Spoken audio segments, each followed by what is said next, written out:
Hello, good morning. I'm Susie Beghin with Alpha's Discovery Kids Preschool and Daycare, and I'm committed to educating young children. Welcome to my series of videos called Early Childhood Education, Building a Better Future. In this series of videos, we discuss our curriculum called the 4 Pillars of Learning, and we talk about each pillar and how you can incorporate that learning into your own home. In this episode, I'll be discussing our first pillar of learning, which is language and literacy. I strongly believe that the first 5 years of life are the most important in a child's development. At Alpha's Discovery Kids, we've developed a unique curriculum called the 4 Pillars of Learning, and we believe it provides children with a foundation for overall well-being and a holistic approach to learning. Our 4 pillars of learning are language and literacy, STEAM, physical activity and nutrition, and mindful awareness. Over the next few videos, I'll be sharing about each of these topics with you in more detail and discussing how you can incorporate this learning with your own children at home. Each video will focus on one of the pillars in more detail to show you how we can create an amazing learning experience for children. So let's get started with our first pillar of learning. Language and literacy is our first pillar because it is the foundation for acquiring all other skills.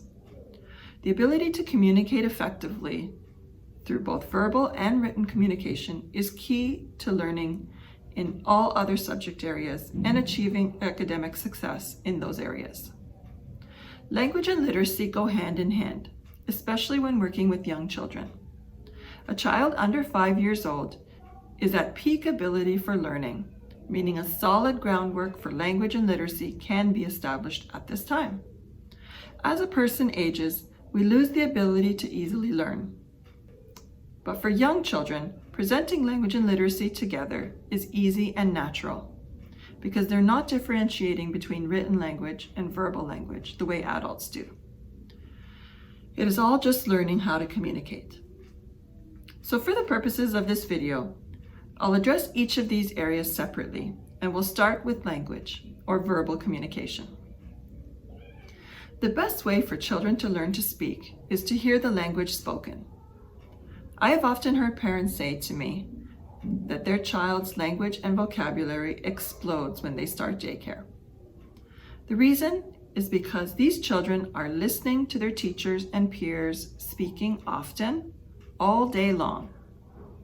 If you imagine your home environment, you may not be speaking as much as we do here in a daycare setting because we are constantly communicating with many children. When engaging with children, it's important to speak in full sentences and not use baby talk. Use the vocabulary that's suitable for whatever they are doing at the time. Enunciate clearly so that they can hear your letter sounds. To develop speech, we give children time to get their thoughts out, and we need to be patient. We do not speak for them or assume we know what they want to say. If they need something, we encourage them to ask for it. If they can articulate what they want, then we model the words for them. For example, I see you want some water. Here is your water. This will help them to frame the question for the next time. When it comes to language, many parents are concerned about the child's ability to learn English if they speak a different language at home that is not English. Many of the children who come into our daycare speak a different language at home. We don't see this as a challenge. We recognize it as a great opportunity. A person's brain is at peak ability to learn language between the age of 1 to 6 years old.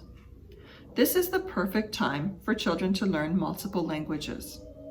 Yes, it's true they might mix them up in the beginning when they're learning to speak, and it may take a little bit longer for them to master those languages. But once they do, they'll become fluent in both languages, and they'll quickly catch up to their peers and be able to speak 2 full languages within a few months, which is a great accomplishment and a great skill for that child to have.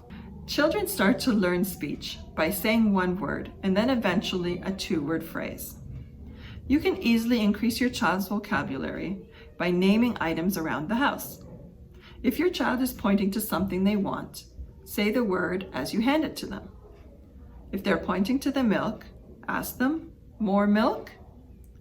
The more words that you are introducing them to, the faster they will begin to repeat them and increase their vocabulary. By the age of 3 years old, most children will start to speak in full sentences to express their thoughts. Now that we've discussed language, let's move on and talk about literacy, or learning to read and write. When educating children about literacy, it's a good idea to use a phonics program. Here at Alpha's Discovery Kids, we use the Jolly Phonics program. The Jolly Phonics program has been proven to encourage early reading and writing skills in a fun and creative way. Jolly Phonics focuses on learning letter sounds and formation, and then blending those sounds to read words. We focus first on learning letter sounds, not names of letters. And rather than following the traditionally accepted alphabet sequence, we start with the most common letter sounds. The first ones we concentrate are S, A, and T, the most common letters in the English language.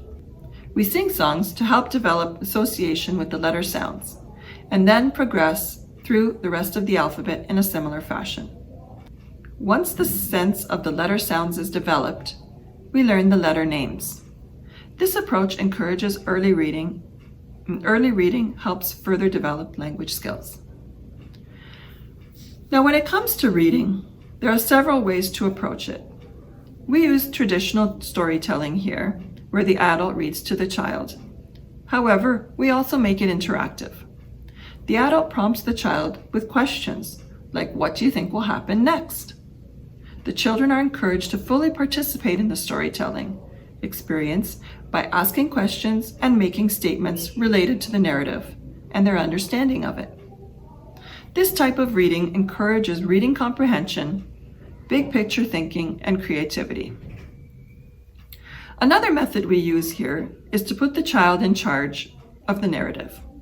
The child tells the story to another adult or to other children, either by reading or reciting from memory, or creating a story entirely their own by interpreting the pictures in the book in their own way. This creative interpretation puts the child in charge, encourages creativity, and develops language and vocabulary skills. When reading, we let children choose the books they want to hear or to read, because if the book is not interesting, then they won't engage. Reading won't be fun, it'll be a chore. Or worse, a punishment. If a child is starting to read on their own, we let them go at their own pace, not rushing them along. When they make a mistake on a word, a correction is gently made to help them remember for the next time, but it does not become the focus of the activity. Now that we've discussed language and literacy approaches, I'd like to share some things that you can do at home with your young child to foster the development of language and literacy skills. A lot of these activities do not require scheduled time, since they are done as part of everyday life. So I'm going to focus first on 5 literacy activities. The first one is obvious. Read aloud with your child. There is a reason experts always recommend reading with your children. It is the most important thing you can do to develop literacy skills and a love of reading. It helps their brains develop, it improves concentration, and helps create a sense of curiosity about the world around them. Use creative ways to introduce the letters of the alphabet, such as using alphabet magnets, drawing letters in the sand, or in a salt tray. Start with the letters of the child's name and expand as they gain proficiency with those letters. Avoid introducing all the letters at once. It will be too overwhelming. Start with 5 to 7 letters and then add new letters when those ones become solid. You can play a game called Alphabet Concentration.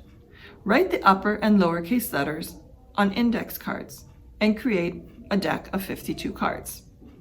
Play Concentration, matching the uppercase letter to the lowercase letter, and have the children make the letter sounds as you play. Another activity is drawing. Learning how to hold a crayon or pencil or marker properly is the first step to writing. Let them scribble and draw, as that is the first step to learning how to draw specific letters of the alphabet. If they draw with confidence, then they will write with confidence. And lastly, and probably my most favorite activity to do, is an alphabet scavenger hunt. So before you go on a walk, just a regular walk that you might normally do, choose a letter sound. See how many things you can find on your walk that starts with the sound of the letter that you chose. This will not only increase your child's awareness of their environment, it will also increase their vocabulary, and they will start to make an association between the letter sound and the words. You can also do this when you're driving in the car. It's a great activity to pass the time and learn at the same time.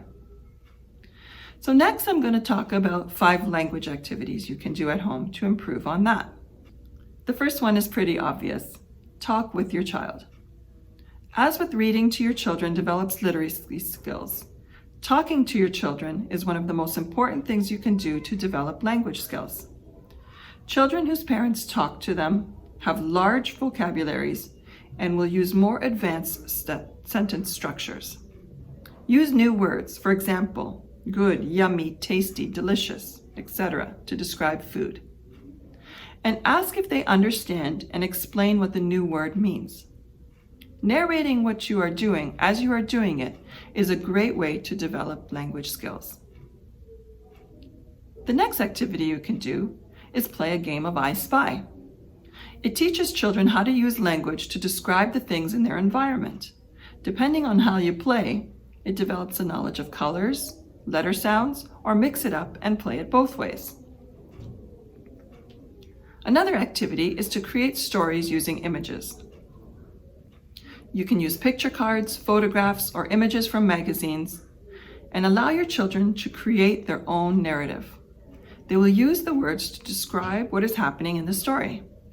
This helps develop language and teaches them how to project and predict what will happen next, and develops also their creative thinking. One of my favorite language activities is to sing a song. While you're in the car or out and about, it's a perfect place to sing songs with your children. Not only is it fun, but it'll pass the time while you're driving in the car. Children love songs with actions, so try to incorporate some actions as you go. And songs are a great way to increase your child's vocabulary. And lastly, you can play rhyming games. Choose simple words from objects in your environment and see how many rhyming words you and your child can come up with. Dr. Seuss books are great books to introduce children to because they have lots of silly rhyming and tongue twisters, and they're very entertaining. So as you can see, these are all simple activities you can do to build language and literacy skills that don't take up a lot of your time.